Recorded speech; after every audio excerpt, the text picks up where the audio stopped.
wakulima wengi wa ng'ombe wa maziwa ni wakulima wa majani chai, na kuna sheria imekuja za 0.8% levy. Ili imetusumbua hapa sana na naibu rais. Mimi nataka kumuomba, sababu ilitoka kwa wizara yake, aweze kuondoa hiyo sheria. I request Mtundi Gazette, sababu hatuwezi kuwa tunalima alafu tunatoboa tena kitangi yetu na misumari na more taxes kwa wakulima wa majani chai. Naibu rais, tuko na kibarua vile naongea na wewe kwa wakulima wa majani chai juu ya 0.8%.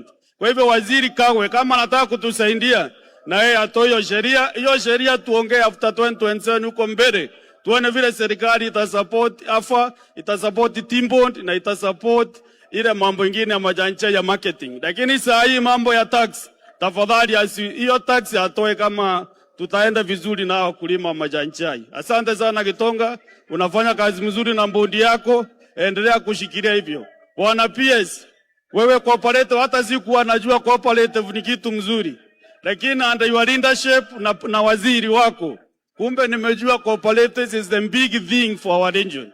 Na kwa hivyo endelee namna hiyo. Sisi tukiwa kwa pande ya siasa tutaendelea kuwashikilia na tufanye kazi pamoja. Gitonga na bondi yako, ni vizuri tukae pia na viongozi wa Meru ndio tutembee safari pamoja, because you are the best dairy.